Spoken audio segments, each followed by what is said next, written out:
Donc on continue avec le sujet « Connaître toujours mieux Jésus-Christ ». Connaître toujours mieux Jésus-Christ, et on est rendu comme au message numéro 6. On parlera aujourd'hui de l'attachement à Dieu.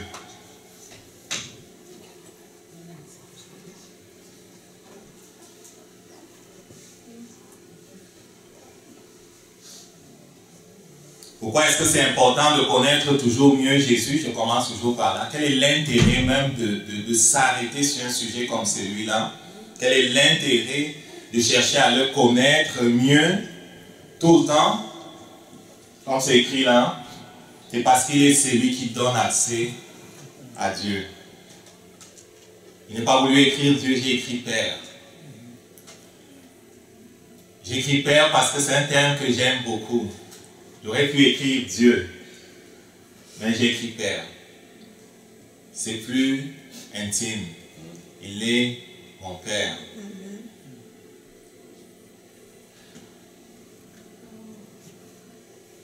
Il est mon Père.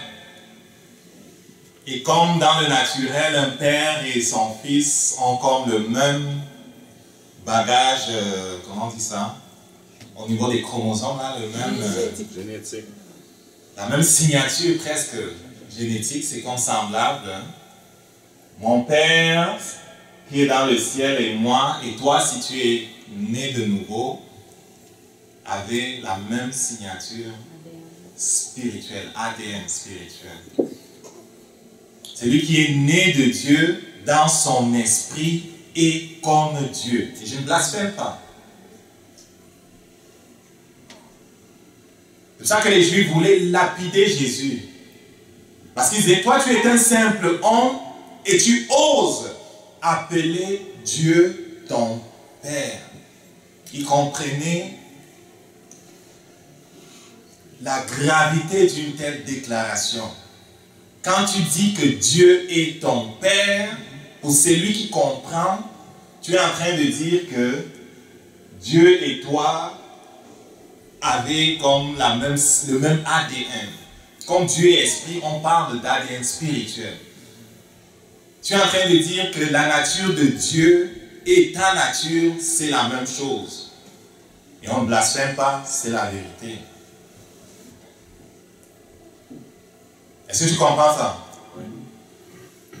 Et ça, c'est quelque chose que, en lisant la parole, en posant des questions, en parlant à Jésus, tu vas comprendre de plus en plus. Et si tu comprends que tu es uni à lui,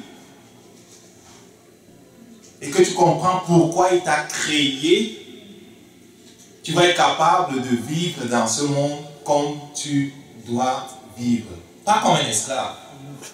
C'est pour ça qu'on a écrit ici que vous n'avez pas subi les circonstances de la vie en victime résignée.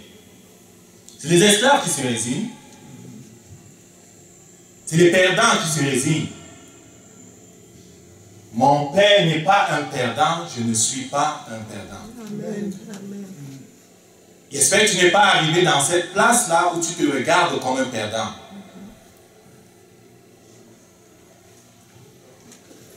J'espère que tu n'es pas arrivé dans cette place-là où tu dis,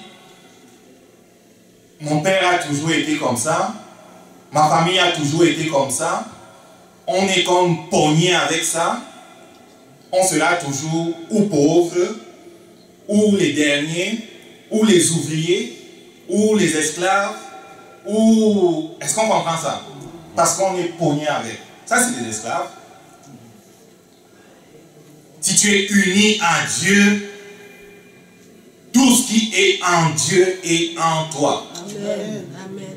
Si tu es uni à Dieu, sa capacité est capable de transformer ton naturel. Sinon, à quoi ça sert Dieu? Si Dieu n'avait pas apporté quelque chose de différent à ma vie, je ne le suivrais pas. Pourquoi suivre un Dieu qui n'est pas capable? Mais il est capable. Je l'ai vu ouvrir des portes. Je l'ai vu régler des affaires. Et j'ai compris aujourd'hui que quelles que soient les situations par lesquelles je passe, je n'ai pas à les subir. Je n'ai pas à les subir. Pourquoi? Parce que mon Père est roi, je suis roi sur la terre. Amen. Amen. Dans le ciel, je suis un prince, mais sur la terre où il m'a placé, je suis roi. Parce qu'il ne peut pas avoir deux rois dans le ciel. Ok? Il est roi. Pourquoi on ne dispute pas son trône? Il a dit, écoute, allez sur la terre, faites les affaires là-bas. Il est roi des rois. Donc, connaître toujours mieux Jésus va te permettre de connaître le Père et de manifester le Père. Pourquoi le connaître toujours mieux? Parce que chaque fois que tu vas faire face à n'importe quelle situation, la situation, quelle qu'elle soit, comme Sheila l'a dit, quelle qu'elle soit, va te paraître petite. Tu vas rire. Tu vas rire. Je vous ai raconté l'histoire de cet homme qui s'en va à l'hôpital. Le médecin qui veut être comme empathique. On comprend ce que ça veut dire? Ouais. Okay. Qui veut comme se mettre à sa place. Oh, c'est grave ta maladie, tu vas mourir bientôt. Nanana. Lui dit que personne n'a jamais traversé peut-être l'âge de 18 ans qui avait cette maladie-là. Le monsieur qui écoutait ça, il était encore jeune homme. Il connaissait son père. Et son père lui avait montré des choses. Et lui avait fait voir que il allait vivre longtemps, quoi. Parce que quand tu connais qui tu es, tu sais ce que Dieu a prévu que tu vas faire. Tu sais que tu ne vas pas mourir demain. Tu es tranquille, même si dans l'avion, il y a une chute de 100 mètres. Tu dis que non, je ne vais pas mourir, je n'ai pas encore fait mes affaires. Et donc le médecin qui veut être empathique lui dit qu'il y a une statistique qui dit que personne n'a jamais traversé un tel âge. Et le monsieur ricane. Et le médecin dit, pourquoi vous rigolez, monsieur? Pourquoi vous ricanez comme ça? Il dit que parce que, monsieur le médecin, vous êtes en train de regarder la première personne qui va battre votre statistique. Si tu es cette personne qui prend pour finale les paroles des médecins, ça va se réaliser dans ta vie. Je ne dis pas qu'ils ne connaissent rien. Ils connaissent bien les affaires dans le monde physique, tout ce qui est naturel, ils connaissent bien les affaires. Quand tu lis, je disais les résultats des examens que ma maman a fait, je ne sais pas s'ils font exprès de mettre des gros mots, il faut prendre le dictionnaire pour comprendre c'est quoi qu'ils disent. Je ne sais pas s'ils comprennent même ce qu'ils ont écrit eux-mêmes.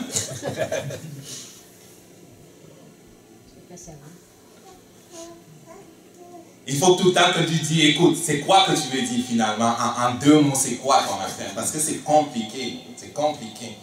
Je crois qu'il recopie des livres de médecine pour mettre dans les résultats des ici en bas, docteur, radiologie, et puis bon. Donc, si tu prends pour final la parole qu'il dit, ça va te créer des problèmes. Donc, connaître Jésus va te permettre de savoir que, quelle que soit la situation dans le naturel auquel je fais face, je ne suis pas d'en bas, moi je suis d'en haut.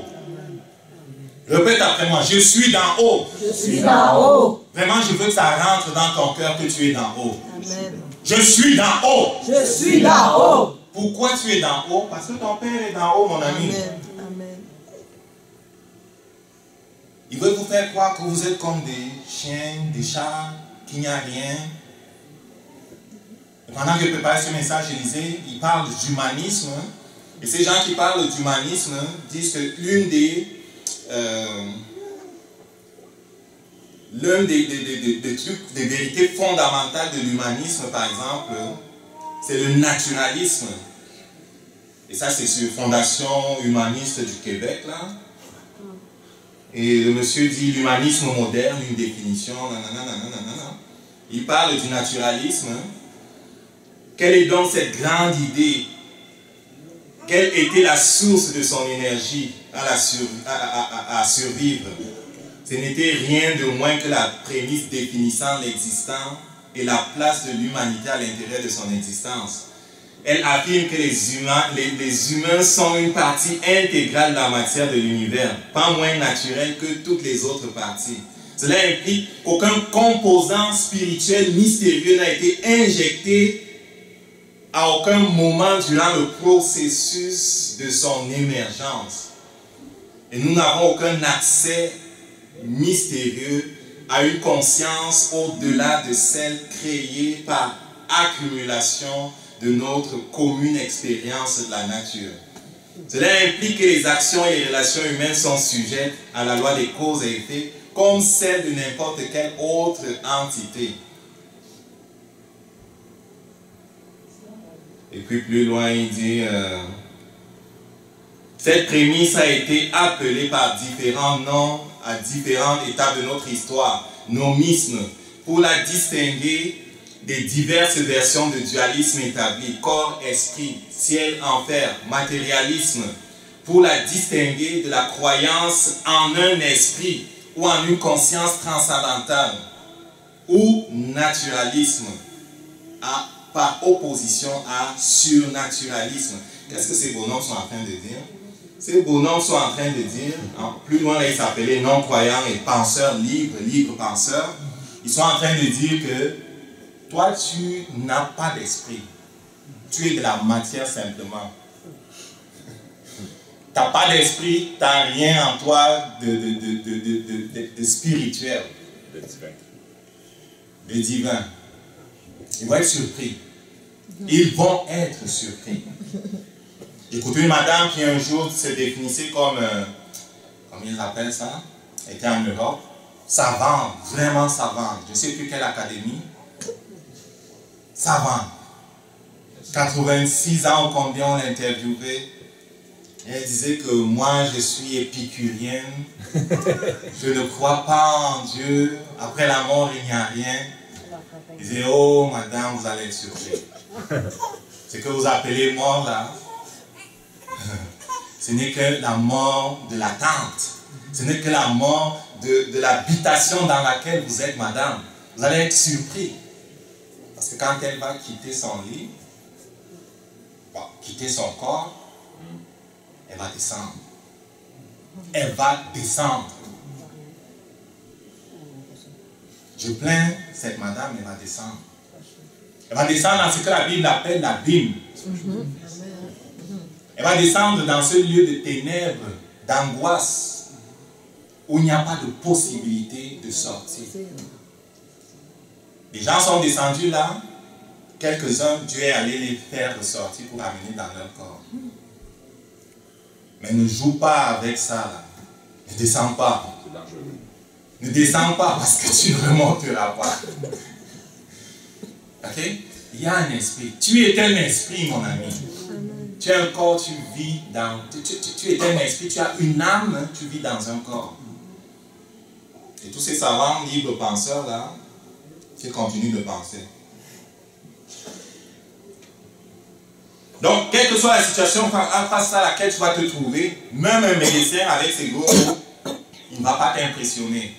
Parce que tu sauras en tant que fils de Dieu qui est d'en haut, tu sauras que ce monde-ci est gouverné à partir du haut. Rien ne se passe ici qui n'a été décidé en haut. Rien. Et du haut, on sait qui est qui sur la terre. Dans le monde des esprits, les démons savent qui tu es. Est-ce que tu es facile? Est-ce que tu n'es pas facile?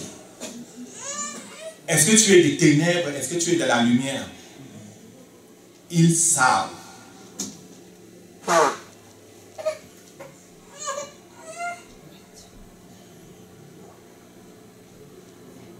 Si tu veux régner, si tu veux vivre libre, tu n'as pas le choix de connaître Jésus.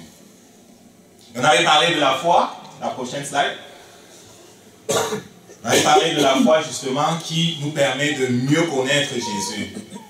La foi c'est simplement, ça c'est en guise de rappel, la foi c'est simplement la confiance en Dieu.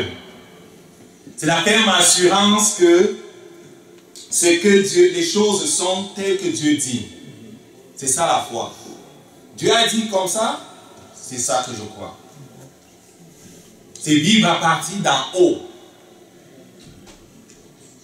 Et Hébreux 1, verset 11 dit que c'est la démonstration de ce que l'on ne voit pas encore dans le monde physique.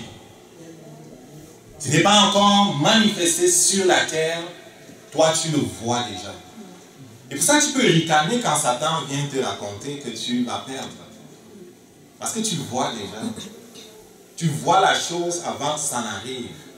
Tu vois déjà parce que Dieu l'a relâché. Tu vois avec les yeux de l'esprit. Tu vois avec les yeux de la foi. Et si tu vois, tu peux l'amener. Si tu ne vois pas, tu ne peux pas l'amener ici. Et on disait, ils sont nombreux les chrétiens qui voient. C'est une chose que de voir. C'est une autre chose que de l'amener ici. Il y a des lois spirituelles pour l'amener ici. Tu vois, c'est bien, il faut l'amener ici. Le Saint-Esprit nous apprend comment amener ici. Il y a plusieurs façons de l'amener dans le naturel. Le Saint-Esprit nous apprend comment amener les choses dans le naturel. Et on rappelle que si tu marches par la foi, tu marches dans le futur. Celui qui marche dans la foi, quelque part, marche dans le futur. On comprend ça, je l'ai expliqué, n'est-ce pas? Oui. La terre, c'est le dernier endroit où les choses se passent. Ça se passe d'abord dans le monde spirituel. Et puis tu le vois et puis tu l'amènes ici. C'est le dernier endroit où les choses se passent. Quand tu marches par la foi, tu es comme dans le futur. Tu es toujours, du point de vue de la référence de la terre, du point de vue de comment sur la terre on compte le temps, tu es dans le futur. On a parlé de la foi, on a parlé de la deuxième. On a parlé de la force de caractère. La force de caractère, c'est le terme que la Bible du Seigneur utilise. C'est une sorte de résolution, de décision que tu as prise dans ton cœur, que tu vas conformer ta vie à la parole de Dieu.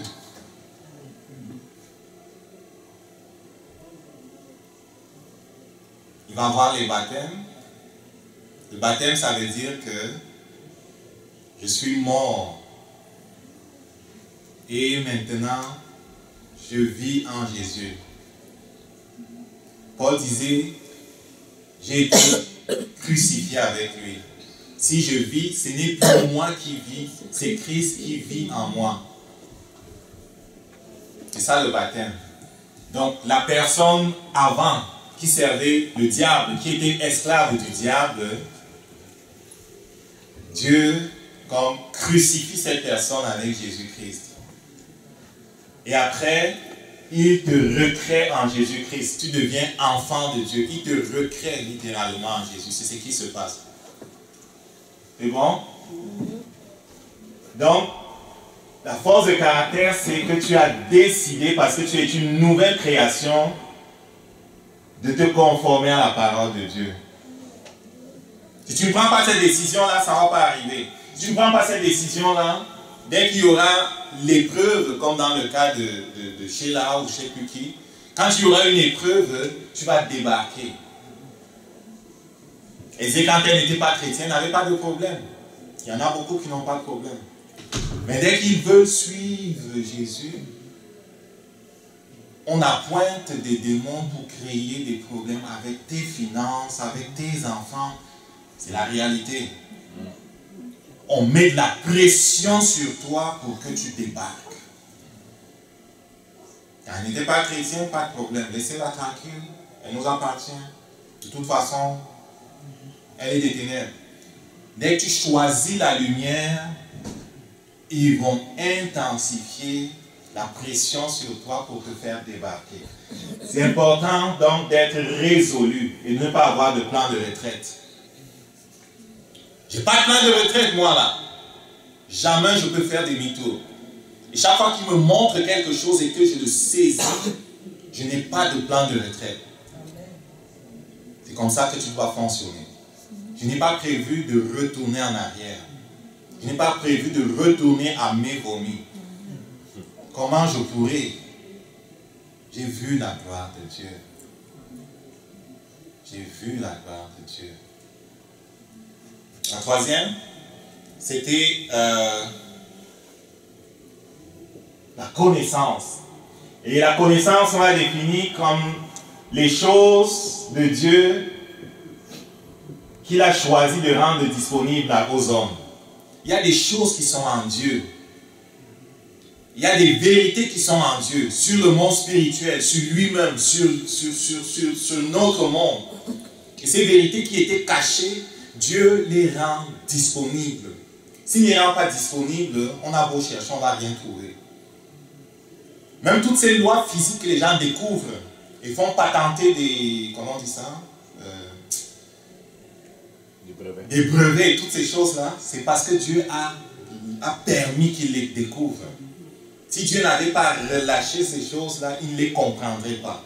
Toutes les lois de la physique, toutes les lois que l'on découvre là, c'est parce qu'il les a relâchées.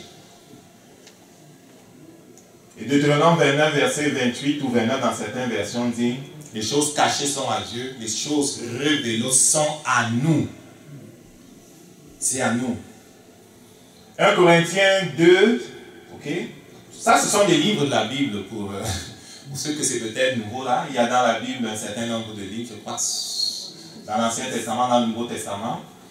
Deutéronome, c'est dans l'Ancien Testament. Corinthiens, c'est dans le Nouveau Testament. Quand on dit 1 là, c'est le premier. 2 là, c'est le chapitre. Donc, ça, c'est le premier livre. Il y a 2 livres. Parfois, tu vas voir 2. 2, ça voudra dire que tu es dans le deuxième livre de Corinthiens. Il y en a 2.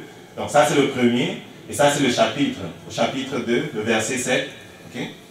Cette subdivision, on ne les avait pas au début, mais à un moment donné, les gens quelqu'un a trouvé bon de faire ces subdivisions-là. Les Hébreux, même avec leur Bible aussi, ils ont les mêmes subdivisions que nous pour l'Ancien Testament. Ils ont des subdivisions aussi. Ça rend facile la lecture. Avant, il n'y avait pas ces subdivisions. C'était écrit tout un livre comme ça, là, linéaire, et puis c'était pas facile, quoi. Donc, quand tu vas dans ce livre, au verset 7, en parlant de la connaissance, le Saint-Esprit dit que c'est la sagesse de Dieu, dans la Bible du Seigneur. Au verset 11, il dit, les choses qui sont en Dieu. Verset 14, il dit, les choses de l'Esprit de Dieu. Et quand on va plus loin dans un autre livre, Colossiens 2, verset 1 à 3, en parlant de toutes ces choses qui sont en Dieu, qu'on appelle la connaissance là, il dit que ce sont des mystères qui sont cachés en Jésus-Christ. Okay? Donc la connaissance, ce sont des choses qui sont en Dieu, les choses de l'Esprit de Dieu, que Dieu donne à nous, ses enfants, pour que l'on fonctionne de façon efficace dans le monde. On dirait que c'est une chose que de voir et c'est une autre que d'amener les choses dans le monde. Il y a de la connaissance, il y a des lois spirituelles que si tu les connais et les mets en pratique, tu seras capable d'amener les choses. Donc plus tu connais les choses de Dieu, plus tu connais les lois, plus tu es capable de fonctionner comme lui sur la terre. On est comme lui dans notre esprit, mais on travaille à fonctionner dans la réalité comme lui. Est-ce qu'on comprend ce que je dis? Jésus-Christ qui est le parfait exemple fonctionnait à 100% comme Dieu. Là. Il n'y avait pas de limitation. La limitation, c'est souvent où? La limitation, c'est entre tes deux oreilles. Ton esprit a été recréé, mais ta pensée n'a pas encore été, comment dire ça, renouvelée. C'est pour ça que tu dois être copain avec la parole de Dieu. C'est pour ça que tu dois rechercher cette connaissance. Cette connaissance, plus tu la recherches et médites dessus, elle va renouveler ta ciboule. C'est comme ça qu'on dit en québécois. C'est quoi qu'on dit ça en québécois? Ton ciboulot. Ton ciboulot. Ciboulet pour les filles. Comment? Pourquoi pour les filles c'est plus petit? Ciboulot.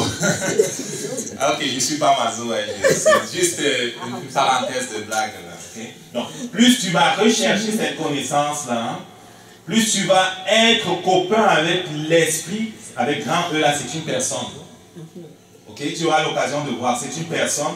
Plus tu vas le rechercher, il va t'apprendre ces affaires-là. Tu vas être capable de marcher comme Jésus-Christ a marché. Un jour, Jésus-Christ est avec ses disciples et il prêche. Plusieurs sont venus l'écouter. De nombreuses personnes. On parle de 5000. Et quand on comptait au niveau des Juifs, on ne comptait pas les femmes et les enfants. Donc, il pouvait être plus les femmes et les enfants. En général, c'était au moins une femme, là, au moins 10 000. Okay? Les enfants, au moins un enfant, au moins 15 000. 15 000 personnes qui étaient là. Ils l'ont écouté pendant 3 jours. Au bout du 3e jour, Jésus dit, ces gens-là n'ont rien mangé. Et ça me dérange de les renvoyer comme ça sans rien leur donner. Ses disciples lui disent, mais on n'a rien à manger, on n'a rien ici. Toi-même tu connais, on n'a rien. Est-ce que tu voudrais qu'on aille acheter de la nourriture pour eux? Et puis de toute façon, on n'a pas suffisamment de ressources, de finances. Parce que ça prendrait même une année de salaire pour arriver à les nourrir. Mais il y a un petit ici qui a 2 pains et 3 poissons. Non, 5 pains et 2 poissons. 5 pains et 2 poissons. Jésus dit, faites-les asseoir par groupe de 50. Il prend les 5 pains et les 2 poissons. Jésus n'avait pas de problème au niveau de sa tête là. Comme lui, on est semblable à lui au niveau de notre esprit, on est comme Jésus. Au niveau de sa pensée, il n'avait pas de problème. Nous, on n'est pas encore rempli de cette connaissance-là. Lui, il était pleinement rempli de ça. Il n'y avait pas de blocage. Faites-les asseoir par groupe de 50. Il prend les 5 pains et les 2 poissons, il rend grâce à Dieu et il dit, donnez-leur. Pendant qu'ils sont en train de leur donner, cela se multiplie. Waouh! Certains vont dire que mais il était Dieu. Non. Il était un homme qui connaissait les choses de l'esprit et qui n'avait pas de blocage ici. Ton problème c'est ici, mon ami. Ton problème c'est ici.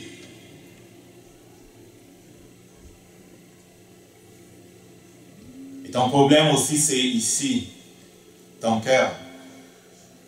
C'est quoi l'image que tu as de toi dans ton cœur? Tu ne seras jamais plus que ce que tu as comme image dans ton cœur de toi-même. Comment tu te vois? La Bible dit, c'est un principe spirituel qui est vérifié. Tel un homme pense, c'est ainsi qu'il est. Si tu penses que tu es niaiseux, tu seras niaiseux, mon ami. Si tu penses que tu es né pour un petit pain, et c'est l'image que tu as de toi, tu ne vas pas avoir bien des affaires. Si tu penses que les problèmes te poursuivent partout et que tu auras toujours des problèmes, guess what? Tu auras toujours des problèmes. Si tu penses que les gens ne t'aiment pas et que tu n'auras jamais des amis, c'est cette énergie-là que tu vas dégager. Tu n'auras jamais d'amis. Est-ce qu'on comprend ce que j'ai dit? Oui. Tu es drivé par l'image qui est en toi. Jésus-Christ n'avait pas de limitation. Un autre jour, il s'en va prêcher, il renvoie les disciples, il reste, il prie, il s'en va les retrouver après. Et Jésus, tu veux rester là, il n'y a pas de bar. Il dit, allez-y, je vais vous retrouver. Il dit, ok, tu vas prendre une ride avec un autre bateau. Il dit, allez-y, je vais prier, je vais vous retrouver.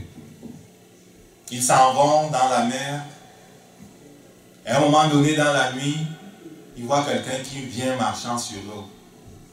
Mon Dieu. Voilà un fantôme qui vient. Et ils étaient affolés. Et ils criaient.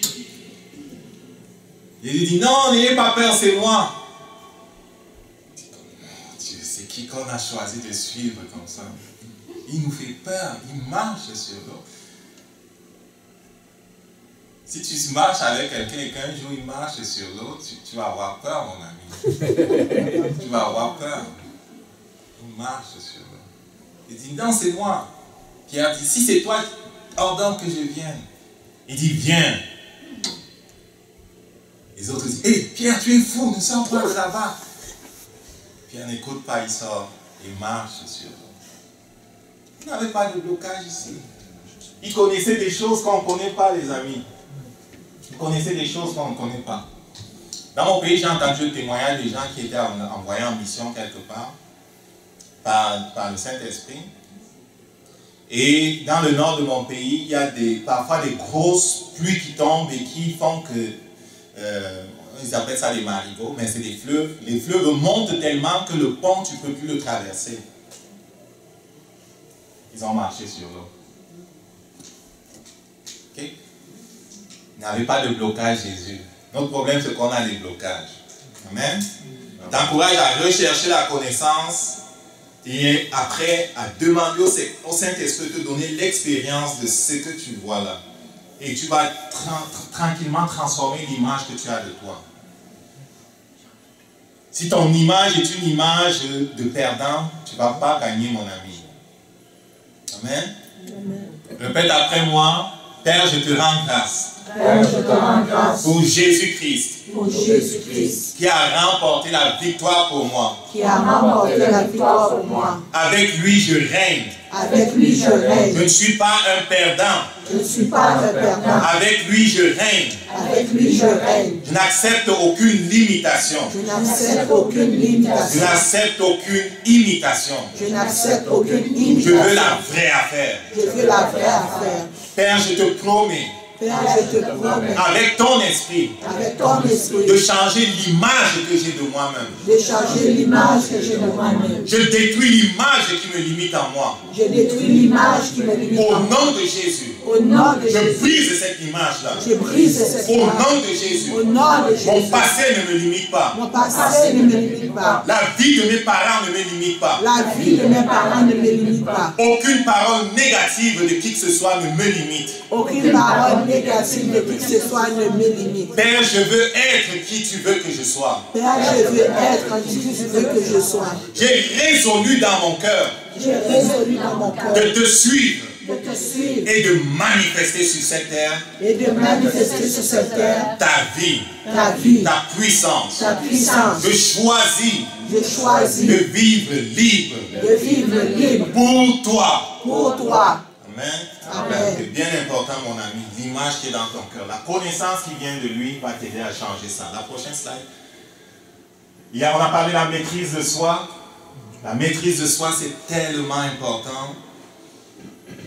C'est la vertu de ceux qui sont maîtres de leurs désirs et de leurs passions. Le Père a mis en nous des désirs et des passions. C'est les désirs et les passions qui te drivent.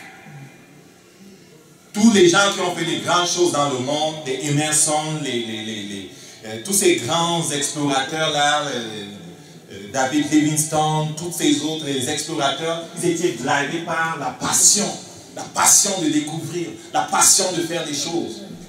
C'est la passion qui drive des choses. Même dans les entreprises, c'est la passion de faire quelque chose que quelqu'un n'a pas encore fait. Celui qui avait créé Coca-Cola rêvait, était passionné et rêvait que chaque personne dans le monde ait la possibilité de goûter le Coca-Cola. Et toutes ces grandes entreprises ont des rêves immenses, des passions. C'est lui qui les a mises en nous. Mais il se trouve qu'après la chute, nos passions et nos désirs ont été corrompus.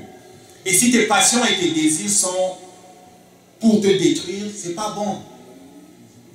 Amen. Amen.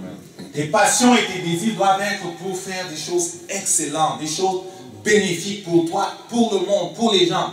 Mais si tes passions et tes désirs sont autodestructeurs, ils sont animés par un autre esprit. Ils sont téléguidés à partir de l'enfer. Et ça va te détruire.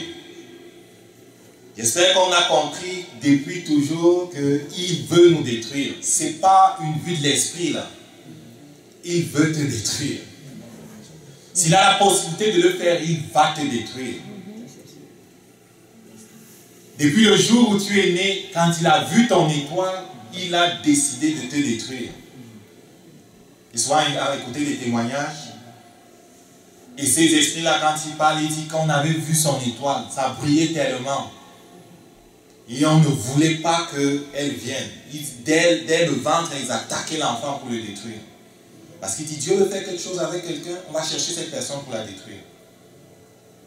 Et il corrompt donc nos désirs et nos passions pour nous détruire. Et si tu n'es pas maître de toi-même, quelqu'un est maître de toi. Et la Bible dit, c'est une métaphore, que comme une ville forcée et sans muraille, ainsi est l'homme qui n'est pas maître de lui-même. Une ville forcée sans muraille. Dans l'Antiquité, les villes étaient protégées par des hautes murailles en pierre, énormes. Vous ne pouvez pas prendre la ville si tu ne brisais pas ces murailles. ou si tu ne brisais pas les portes de la vie, impossible d'entrer. Donc c'était la protection. Et si tes désirs et tes passions, ils arrivent à faire en sorte que ils travaillent contre toi, tu n'as pas de muraille, mon ami. Tu n'as pas de muraille. Tu es facile. Est-ce qu'on comprend ça?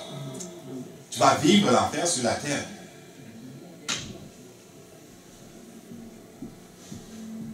De qui ou de quoi es-tu esclave? La Bible parle de nous comme les enfants de Dieu, mais parle aussi de nous comme des esclaves de Jésus-Christ. On était esclaves de l'autre. Il nous a rachetés. On est libre, mais en lui. Ça me fait rire. Parce qu'en réalité, on n'est pas libre. On est libre, mais on n'est pas libre. Est-ce qu'on comprend ça? Ouais. On est libre, mais on lui appartient. Parce que l'esprit, c'est comme Dieu, quoi. On est comme extampé avec quelque chose qui est plus grand que nous. Mais il respecte notre liberté. Si tu choisis de faire comme tu veux, il va te laisser. Il ne te force pas. Il ne te force pas. De qui ou de quoi es-tu l'esclave? Répète après moi. Jésus-Christ. Jésus-Christ. Tu es mon grand frère. Tu es mon grand frère. Je suis ton esclave. Je suis ton esclave. Il disait à ses disciples, vous m'appelez maître.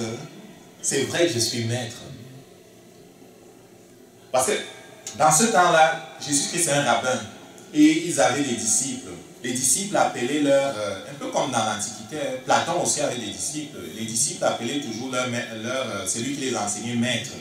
Il dit, vous m'appelez maître, et c'est vrai, je suis votre maître. Aristote a dû appeler Platon maître. Okay? Oui, je suis maître. Mais je ne vous traite pas comme des esclaves. Je vous appelle mes amis. Amen. On est ses amis. Mais on lui appartient. Est-ce qu'on comprend ça? On lui appartient. Il n'est pas un tyran. C'est ça quand tu dis je veux suivre Jésus et puis tu te balades là, il t'attend. Il t'attend. Il t'attend.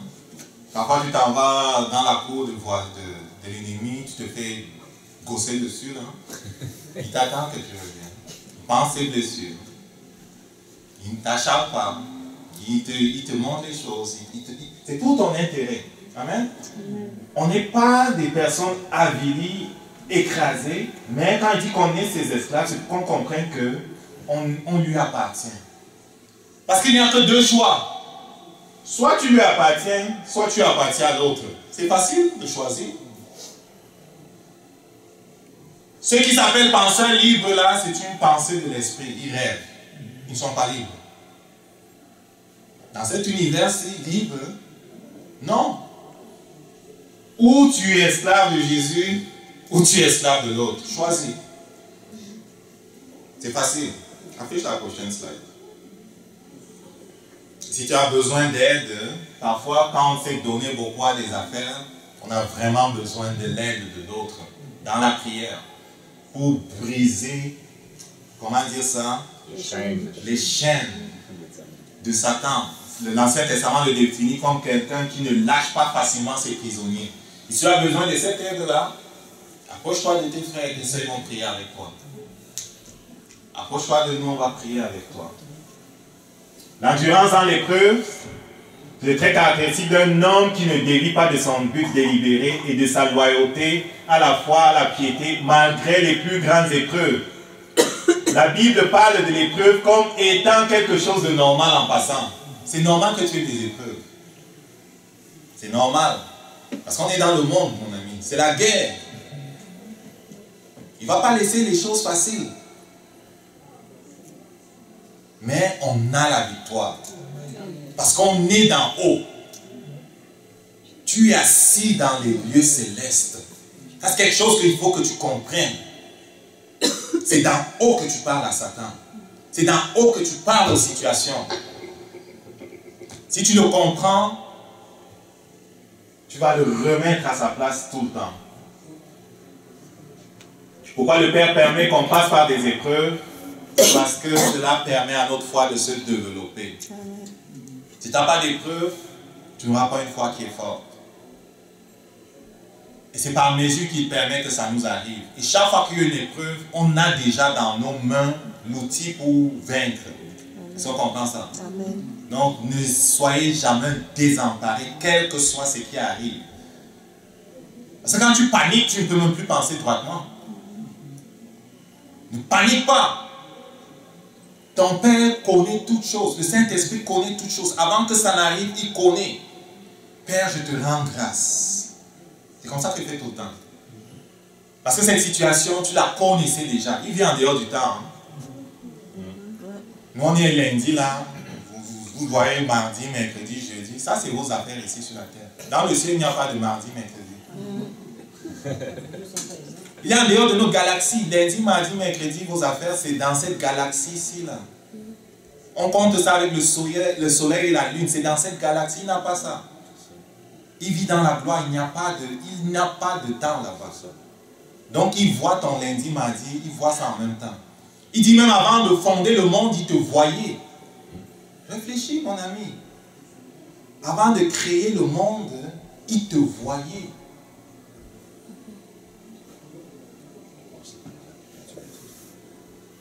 Donc Père, je te rends grâce parce qu'avant que cela n'arrive, tu connaissais déjà cette situation. Merci parce que tu as une solution. Merci parce que tu ouvres mes yeux et que je vois la solution. Satan, je ne panique pas. Au nom de Jésus, tu t'es trompé. Je te reprie au nom de Jésus. C'est comme ça que tu parles. Il commence par dire, tu appelles tout le monde pour te paniquer. Si l'esprit de la peur met le pied, tu ne pourras pas réfléchir correctement. Tu vas t'enfoncer. Est-ce qu'on comprend ça? Oui. On avait vu quand même que, comme dans le cas d'Abraham, il y a des épreuves que Dieu peut lui-même te mettre dedans, créer pour toi, pour te jauger. Il voulait par exemple voir, Abraham là, il m'aime-tu vraiment plus que son fils? Amen. Parfois, certaines épreuves aussi, on se trouve dedans parce que on manque de connaissances, et puis les affaires ne marchent pas comme il faut, et puis ça devient une épreuve. De manquer de sous tout le temps, c'est une épreuve. De manquer ci et ça, c'est une épreuve. De manquer de ne pas avoir un travail, de ne pas avoir un enfant, d'être malade tout le temps, ça devient une épreuve. Père, guéris-moi, Père, guéris, ça devient une épreuve. La chose qu'on n'a pas devient une épreuve de ne pas avoir. La prochaine slide. Attachement à Dieu. Donnez-moi 10 minutes, s'il vous plaît. L'attachement à Dieu, c'est la prochaine étape. Quand on lit 2 Pierre 1, des versets 5 à 6, c'est là où il liste ces différentes qualités qu'on est en train de passer là dans la vie seconde. Il dit à cause de cela, de cela même, faites tous vos efforts pour joindre à la fois la vertu la science, à la science la tempérance la patience, à la patience la piété. La vie seconde parle de piété. La Bible du Semeur parle de l'attachement à Dieu. Amplified Bible parle de godliness. La Young Literal Translation parle de piety. L'Extended Bible parle de service for God, devotion, piety, godliness. Donc, le terme piété là, pour faciliter la compréhension de la Bible, on a créé comme une référence dans les textes originaux. L'Ancien Testament est originellement écrit en hébreu. Le Nouveau Testament est en grec. Et on a numéroté les mots qui sont dans ces versions originales là pour savoir le sens que ces mots avaient dans la version originale. Est-ce que vous savez que quand vous faites la traduction, parfois quand tu as de la peine à traduire un mot, est-ce qu'on comprend ça? Parfois en traduisant, on perd le sens. Donc parfois pour avoir le sens original, c'est bien de rentrer dans le mot originellement, qu'est-ce qu'il voulait dire. Le mot piété là, il vient du grec Yoshebia. Yoshebia veut dire, c'est un nom en passant, ça veut dire révérence, respect, piété envers Dieu, et du verbe, elle nous parlait de l'adjectif pieux, respectueux, fidèle, qui est Yoshebas. Ok, donc c'est comme révérence, respect, envers Dieu. Quand c'est le nom, mais ça vient aussi de l'adjectif pieux, respectueux, fidèle, qui veut dire, en tout cas, qui est Yoshebash. Et celui-ci, prochain slide, celui-ci, il est composé de, c'est-à-dire qu'on parle de pieux, là, la Somme 21-52, c'est composé de yo, qui veut dire être bien, aller bien, prospérer, bien agir, bien faire, et de l'autre qui est un verbe, sebomai, qui veut dire révérer, adorer, vénérer. Je m'excuse si c'est comme trop dur pour certaines personnes, mais j'ai voulu écrire comme pour mettre comme de l'eau à la bouche à ceux qui voudraient approfondir les choses, savoir comment ça se passe. La Bible a été écrite originellement en hébreu pour l'Ancien Testament, en grec pour le Nouveau, traduite en différentes versions, et puis parfois les traducteurs partent des textes originaux et ils essayent de se rapprocher le plus possible du sens original. Et parfois nous-mêmes, quand on travaille ou quand on veut approfondir les choses, on est comme obligé d'aller dans le texte original pour savoir, as-tu vraiment bien traduit l'affaire? Je veux vraiment savoir ce que ça veut dire. Donc, c'est ça. Donc, la prochaine slide.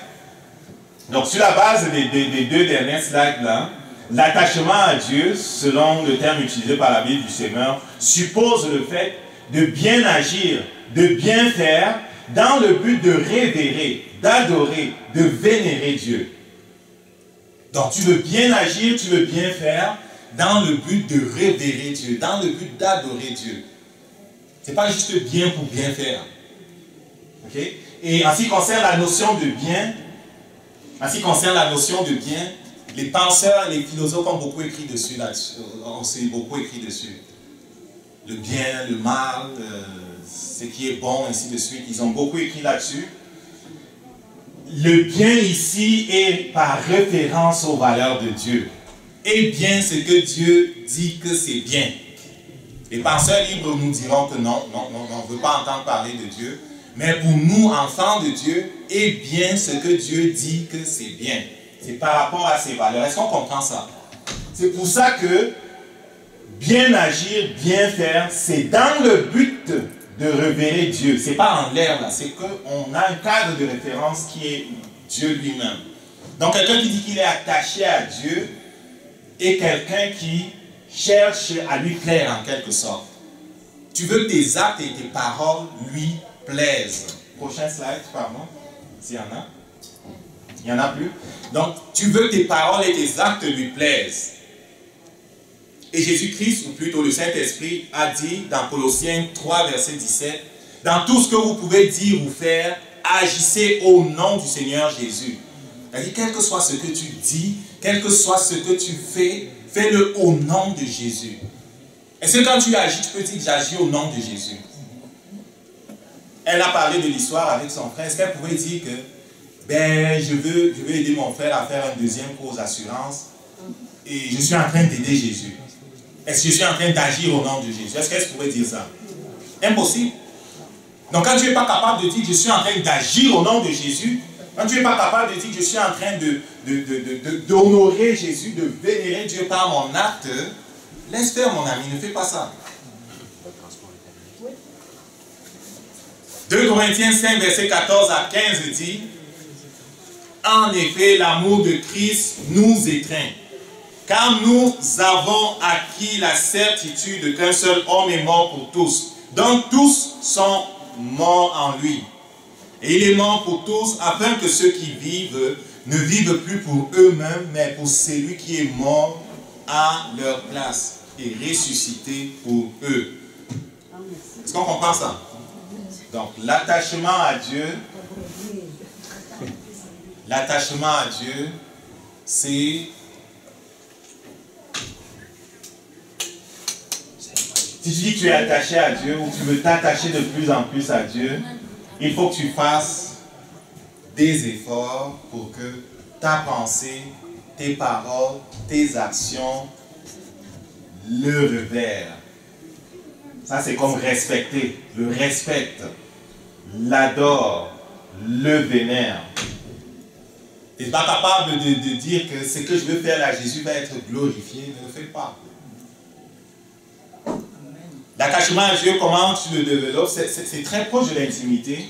C'est que plus tu fais ces choses qui plaisent à Dieu, plus tu vas le connaître, plus il va se révéler à toi.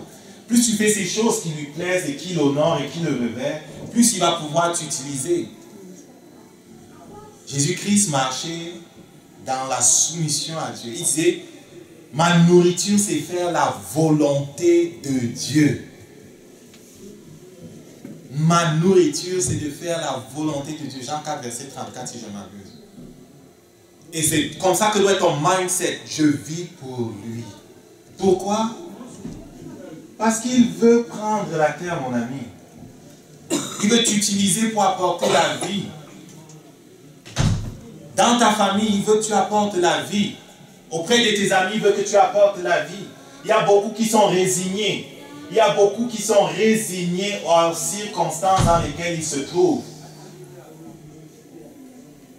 Mais tu peux, en acquérant la connaissance, en t'attachant à Dieu, tu peux apporter la liberté dans la vie de ces gens-là. En fait, c'est le but pour lequel Dieu t'a placé sur cette terre. C'est bon? On va se lever debout.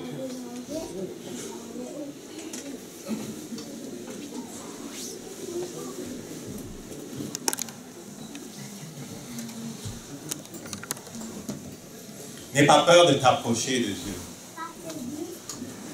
Tu ne vas pas perdre. Tu ne peux pas perdre. Tu ne peux pas perdre. Est-ce qu'on comprend ça? On va prier ensemble. N'aie pas peur de t'approcher de Dieu. Qu'est-ce qu'il veut faire, Dieu? Il veut être ton Père. Pourquoi? Parce que la terre sur laquelle nous vivons souffre. La terre sur laquelle nous vivons connaît des choses qui sont difficiles. Il cherche des hommes et des femmes qu'il peut utiliser pour transformer les choses. Il cherche des hommes et des femmes avec qui il veut faire alliance pour transformer les choses. Tu as peut-être vu quelqu'un mourir d'une maladie incurable. Là, tu vois peut-être des gens dont les foyers sont déchirés. Tu connais peut-être la douleur de ci ou de ça. Parfois, tu te posé la question pourquoi il y a la souffrance dans le monde, pourquoi il y a tel pattern dans ma famille. Je ne veux pas que ce pattern-là aille dans mes enfants, je ne veux pas que ce pattern-là continue dans la vie de mes amis. Tu t'es souvent posé des questions. Y a-t-il une solution? Y a-t-il vraiment une solution? Oui, il y a une solution. Il y a une solution et tu peux faire une différence. Tu fais alliance avec lui, à travers toi, il va changer les choses. Il n'a pas le droit d'agir directement sur la terre. La terre appartient aux hommes. Lui, c'est un esprit. Il n'a pas de corps comme nous. C'est pour ça qu'il a besoin de ton corps. Il a besoin de ta main. Il a besoin de ta bouche. Pour ressusciter les morts. Pour transformer les situations. Pour stopper l'ennemi. Si tu t'approches de lui, si tu t'attaches à lui, si tu chéris sa présence et les vérités qui sont en lui qu'il veut te confier, la connaissance, tu vas être utilisé pour transformer les choses. Est-ce que ça te parle? Est-ce que je suis concret là où je suis dans les... On comprend ce que je dis? Est-ce qu'on comprend ce que je dis? Et ça commence par un engagement. De la même façon que deux personnes ne marchent pas ensemble à moins qu'ils se soient entendus et fait d'une certaine façon une alliance. De la même façon avec Dieu, ça prend une alliance. Si tu n'as jamais fait d'alliance avec Dieu et que tu veux ce matin, tu n'as pas tout compris, c'est sûr. Mais tu sais que ce que j'ai dit est vrai. Et tu veux faire alliance avec lui. Tu veux faire de Jésus ton grand frère. Tu veux apprendre de lui, fonctionner comme lui, transformer les choses avec lui. C'est le fond, mon ami, c'est le fond. Je vais t'inviter simplement à répéter avec nous. Répète avec nous. Père, je te rends grâce. Père, je te rends grâce Pour Jésus-Christ, qui est venu et qui est mort à la croix qui est mort à la croix pour de sa mort, j'ai été délivré j'ai été délivré du péché. du péché. Et sa mort Sa mort me donne accès à ton trône. me donne accès à ton trône. Son sang Son sang qui a coulé a coulé m'a justifié. m'a justifié. C'est ce que tu enseignes, Père. Tu enseignes, Père. Je crois Je crois que son sang que son sang m'a purifié, m'a purifié, m'a lavé de tout péché. m'a lavé de tout péché. Aussi, Aussi, je veux faire alliance avec toi. je veux faire alliance avec toi. Je veux faire de Jésus mon grand frère. Je veux faire de Jésus mon grand frère. Jésus-Christ, Jésus-Christ, viens dans mon cœur maintenant. viens dans mon cœur maintenant. Viens dans mon cœur maintenant. Viens dans mon cœur maintenant. Je veux te connaître Je veux te connaître de plus en plus. de plus en plus. Je veux te connaître. Je veux te connaître. Satan, Satan, hors de ma vie. hors de Au nom de Jésus-Christ, au nom de Jésus, je te rejette. Je ne peux plus te suivre. je ne veux plus te Je suivre. choisis Jésus. Je choisis. Je lui confie ma vie. Je lui confie ma Je vie. fais de lui mon sauveur. Je fais de lui mon sauveur. Je le reconnais comme mon Seigneur. Je le reconnais comme mon Seigneur. Merci Père pour la vie que tu me donnes. Merci Père pour la vie. Je suis enfant de Dieu. Je suis enfant. Je suis d'en haut. Je suis en haut. Et je résous dans mon cœur J'ai décidé dans mon de cœur ne pas débarquer. de ne pas débarquer. Lorsque viendra l'épreuve, Lorsque je viendrai, je sais qu'elle viendra. je sais qu'elle viendra. Je vais résister. Je vais résister. Au nom de Jésus, je vais résister. Au nom de Jésus, Parce que je ne suis pas un perdant. parce que je suis pas un perdant. Je suis un roi. Je suis un roi. Je suis un gagnant. Je suis un Je gagnant. vais résister. Je vais Et résister. je vais honorer mon Dieu. Je vais honorer mon Dieu. Père, je te rends grâce. Père, je Que te ton nom soit sanctifié. Que ton nom soit sanctifié. Amen. Amen. C'est la première fois que tu as fait une telle prière, à savoir inviter Jésus dans ton cœur. Veux que tu me rencontres après pour m'en parler. Il faut que tu consacres ce que tu as fait par le baptême. Ça se peut qu'il faille que tu ailles dans les eaux pour consacrer ça, pour finaliser ce que tu as fait là. Si c'est la première fois que tu l'as invité ainsi dans ta vie, rencontre-moi après. On parle des choses sérieuses. C'est bon? Que Dieu bénisse ta journée. Bon appétit, qu'il bénisse ta semaine. Et à dimanche prochain. Que Dieu vous bénisse, Pasteur Yves. Merci beaucoup.